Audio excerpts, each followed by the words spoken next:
Hello my dear students, मैं नीलेश कौरव, आपका science teacher फिर से आ गया हूँ आपके लिए। 9th class CBSE science chapter number 3। आज नया चैप्टर स्टार्ट करेंगे, उसका फर्स्ट पार्ट है और उसका चैप्टर का नाम आपको पता होना चाहिए क्या है। चैप्टर का नाम है आपका एटम्स एंड मॉलिक्यूल्स। वो एटम्स और मॉलिक्यूल्स क्या होता है, इसका कॉन्सेप्ट, ये जो आपका चैप्टर है ना, ये बहुत ही है ना इम्पोर्टेंट चैप्टर है।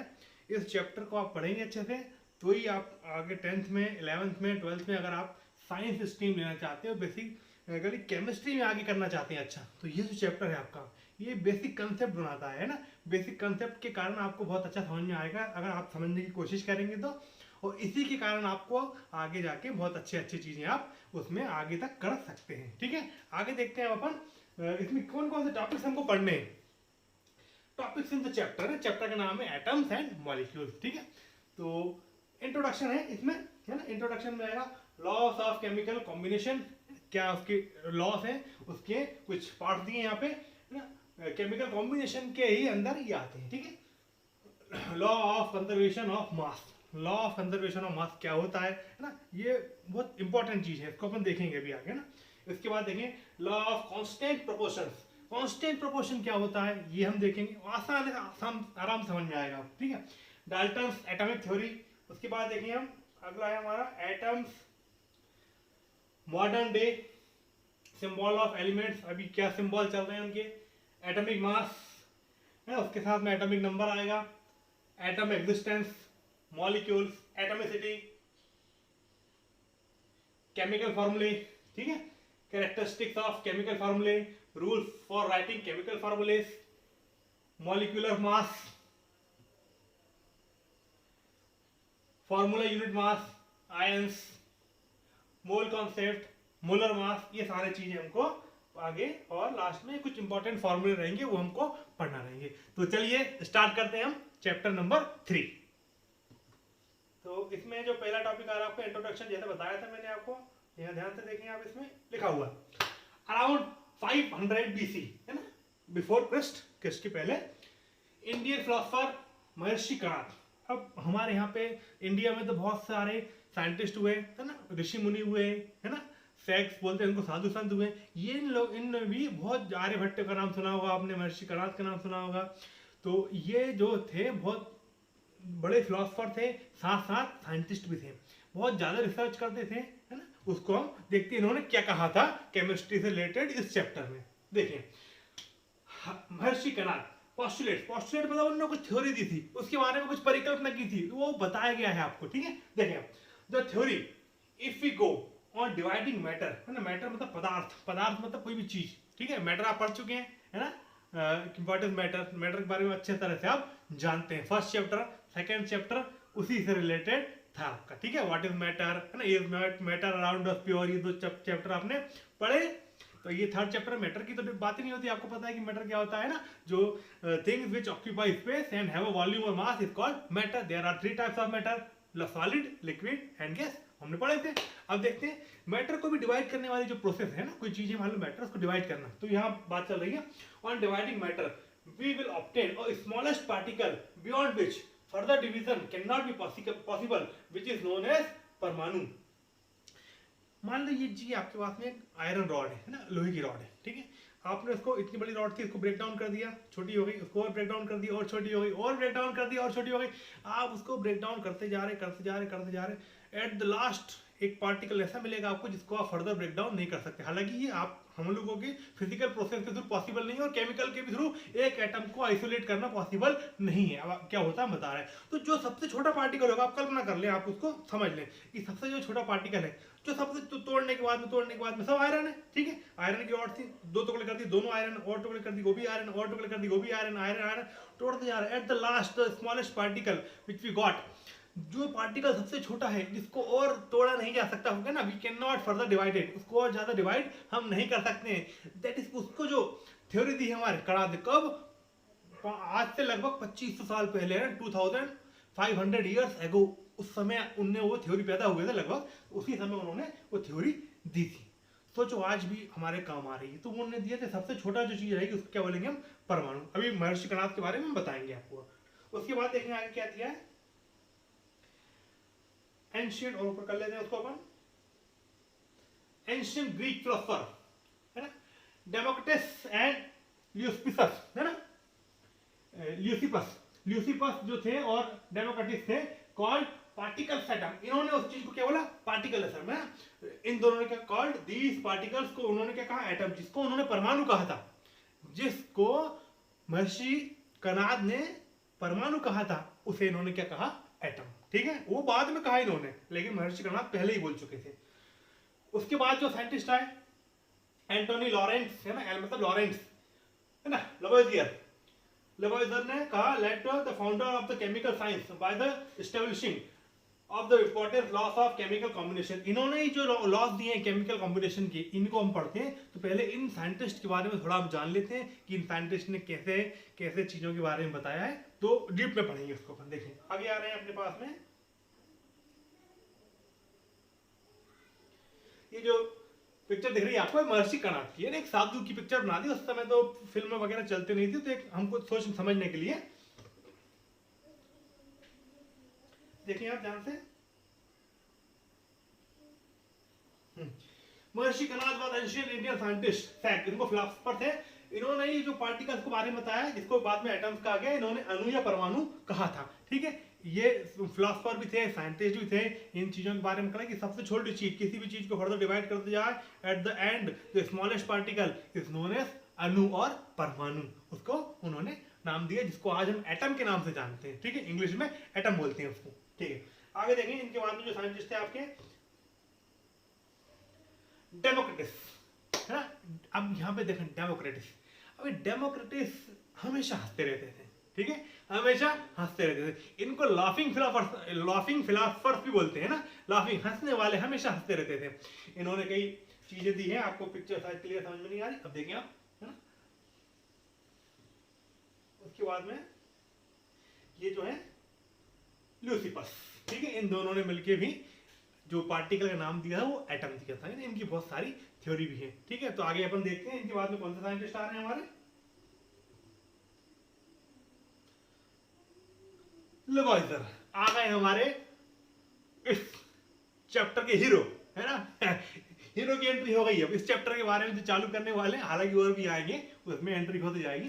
तो ये देखिए, इस चैप्टर में मेन एंट्री जो आ रही है उनकी आ रही है ना। देखिए इसको क्या है, पढ़े इसको, एंटोनी लवोइजर, है ना, लॉरेंस लवोइजर इन फुल, है ना, एंटोनी लॉरेंस लवोइजर। बोर्न कब पैदा हुए थे वो, अगस्त 26, 1743। कितने बाद पैदा हुए ना महर्षि कणाद के, पेरिस में हुए थे, फ्रांस में ना, और वो डाय हुए मरे 8 मई 1794 पेरिस में। ठीक है, अब इनके बारे में थोड़ा सा मैं बता देना चाहता हूँ। ये एक रिच फैमिली से बिलोंग करते थे, है ना। इनके पापा के पास में, इनके फादर के पास में अच्छा खासा पैसा था। ठीक है, लेकिन दुर्भाग्यवश 5 साल की उम्र में जब ये थे, तो इनकी मम्मी उनको छोड़ के चली गई थी, ना, उनकी मम्मी की डेथ हो गई थी। उसके बाद भी ये आगे हिम्मत रख के पढ़ाई की, उन्होंने अच्छे से पढ़े, है ना, वहीं फ्रांस में पढ़े। उसके बाद में पढ़ते पढ़ते इन्होंने साइंस में इनकी इंटरेस्ट जागा, साइंस में इन्होंने पढ़ाई की। उसके बाद में साइंस की पढ़ाई करी तो, लेकिन उनका थोड़ा सा इंटरेस्ट आर्ट के तरफ भी जागा, आर्ट। तो उन्होंने लॉ की डिग्री ली, लेकिन उन्होंने कभी एडवोकेट नहीं बने वो, है ना। फिर से उनका इंटरेस्ट जागा साइंस में इंटरेस्ट जागा। फिर उन्होंने एटम्स के बारे में बताया। ठीक है, एटम्स अभी हम पढ़ने वाले हैं, उनके बारे में जो उन्होंने 2 लॉ दिए हैं, है ना, कंजर्वेशन ऑफ मास का दिया है ना, और वो हम देखेंगे अच्छे से भी। तो उन्होंने बताया कि केमिस्ट्री, इनको father of the modern chemistry भी कहा जाता है। क्या कहा जाता है, फादर ऑफ मॉडर्न केमिस्ट्री। फिर इनकी शादी हुई। शादी के बाद में जो इनके ससुर जी थे, है ना, इनकी वाइफ के पापा, तो वो एक बिजनेस करते थे, है ना, एक फॉर्म थी उनकी, उस फॉर्म में वो बिजनेस करते थे। तो इन्होंने भी उस कंपनी को ज्वाइन कर लिया, और उस कंपनी को ज्वाइन करने के बाद में वही उनकी लाइफ की सबसे बड़ी गलती थी कि उन्होंने अपनी साइंस को स्ट्रीम छोड़ के बिजनेस फील्ड में चले गए। जो बिजनेस फील्ड में चले गए, तो उसके बाद में फ्रेंच रिवॉल्यूशन हुआ, है ना, वो आप में हिस्ट्री में पढ़ते होंगे। फ्रेंच रिवॉल्यूशन में सारी कंपनीज के जो भी शेयर होल्डर्स थे, इन सबको पकड़ लिया गया और जेल में डाल दिया गया। और कुछ समय बाद उन जितने भी कुछ फ्रॉड वगैरह था उस समय रिवॉल्यूशन में, तो उस कारण से सारे के सारे जितने उनके लोग पकड़े गए थे संस्था के, उस कंपनी के, उन सबको कुछ तरीके से उनको मार दिया गया, इनको भी मार दिया गया, लेवोइयर को, है ना, लेवोइयर को भी मार दिया गया। लेकिन इनकी काम के लिए इनको, जो एफएल टावर का नाम सुना होगा आपने, एफएल टावर में बहुत से केमिस्ट्री के साइंटिस्ट, डॉक्टर्स, इंजीनियर्स, इन सबके नाम लिखे हुए हैं, तो इनका भी नाम लिखा हुआ वहाँ पे लेवोइयर का, ठीक है। तो कभी आप जाएं, है ना, तो वहां पे ढूंढ सकते हैं, है ना, लेवोइयर का नाम आपको मिलेगा एफएल टावर में, पेरिस में, ठीक है ना। चलिए आगे देखते हैं अपन इसको। उसके बाद क्या था, अब इसको थोड़ा अपन बड़ा कर लेते हैं, समझ में आएगा। Loss of chemical combination. अब केमिकल कॉम्बिनेशन क्या था, कॉम्बिनेशन तो समझ में आ रहा है, कॉम्बिनेशन मतलब कंबाइन कर देना किसी भी चीजों को, है ना, कॉम्बिनेशन मतलब किसी भी चीजों को कंबाइन कर देना।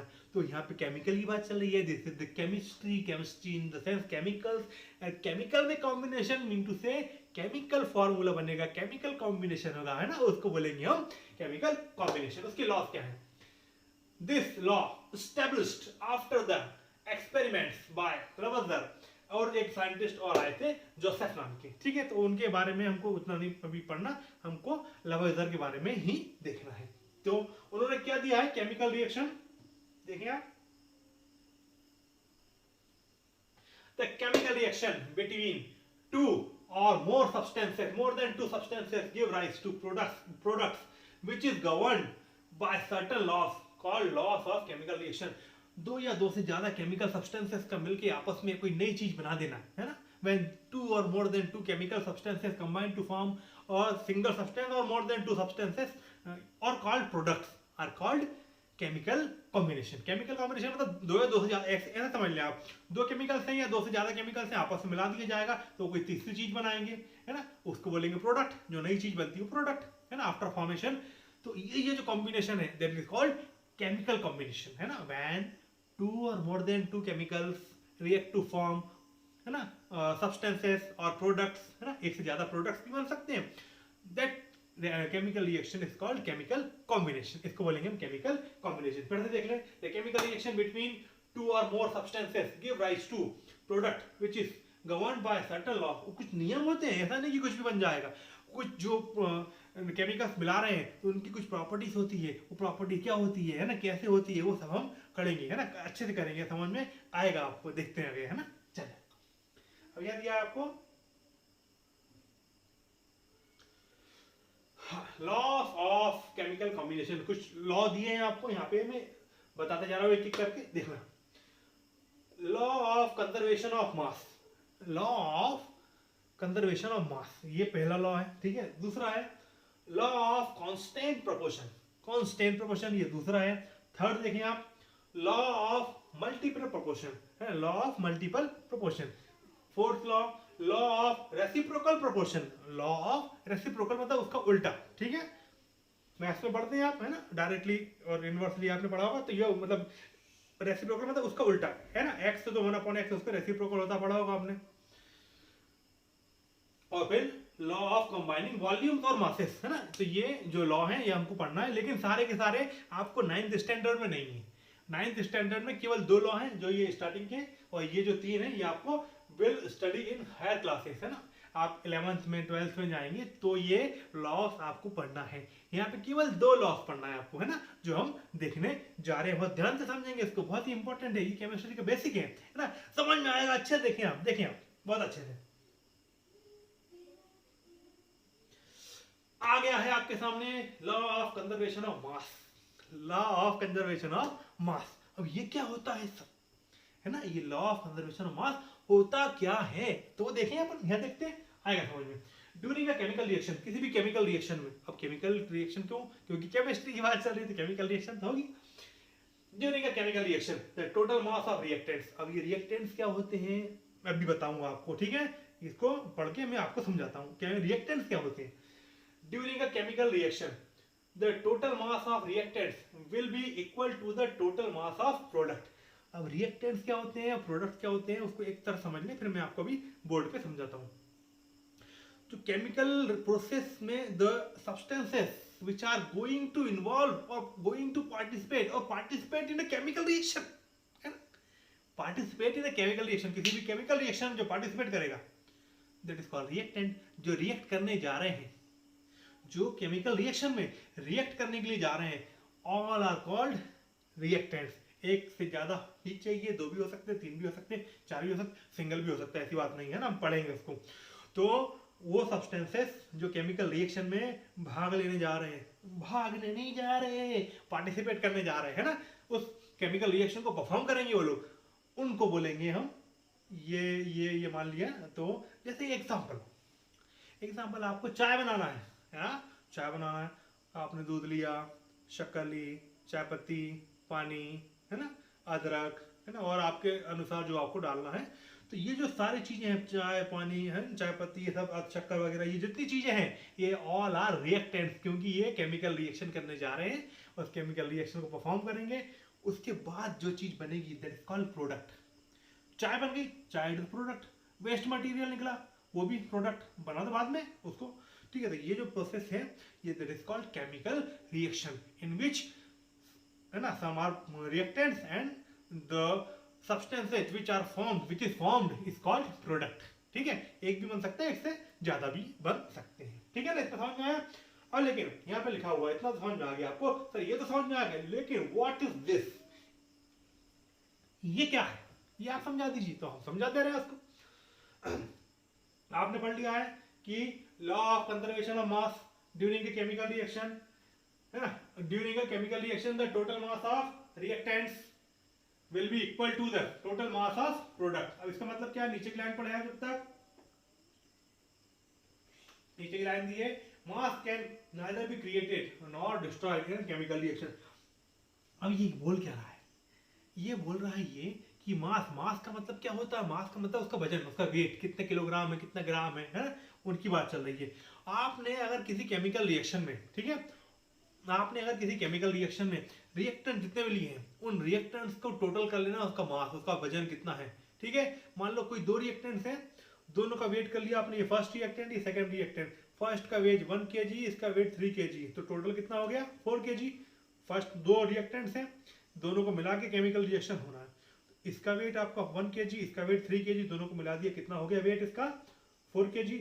जो रिजल्ट बनेगा आपका, है ना, after the chemical reaction the product is formed is also equivalent to the total product of the reactants. जितने का रिएक्टेंट्स का टोटल मास है, वही का वही टोटल किसका होना चाहिए, आपके प्रोडक्ट का। ठीक है, तो जितना यहाँ पे वेट निकला है, उतना वेट वहां पे निकलना ही चाहिए।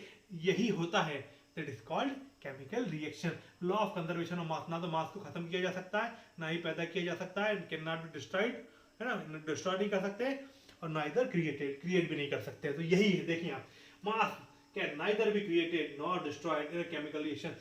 खत्म नहीं कर सकते, पैदा नहीं कर सकते। वहां जो आपका हुआ है जनरेट, है ना, जो बना है प्रोडक्ट आपका, वो आप अलग से नहीं लाए, यही दिया था आपने, और ये जो दिया ये आपने पैदा नहीं किया था पहले से। ठीक है ना, ये खत्म भी नहीं किया इसको, ये दूसरे फॉर्म में चेंज हो गया अकेला, है ना। वो इलेक्ट्रिसिटी में भी है इस तरह से, अपन उसको पढ़ेंगे।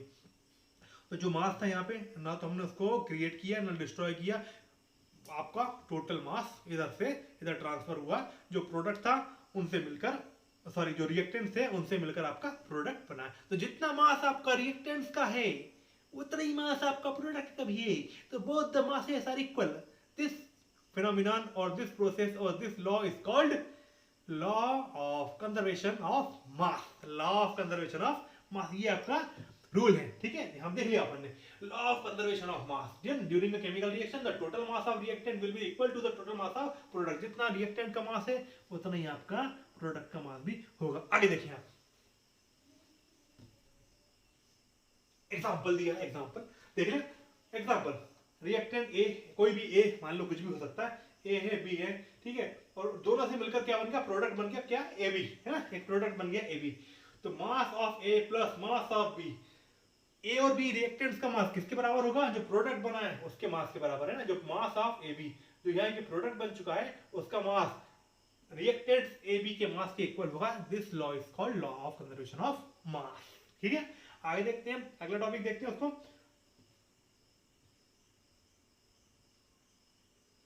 अब आ रहा है बेटा लॉ ऑफ कांस्टेंट प्रोपोर्शन। अभी कांस्टेंट प्रोपोर्शन क्या होता है ये आप देखते हैं, है ना, बहुत आसानी समझ में आ गया, ये भी देखते बढ़ जाए ध्यान से।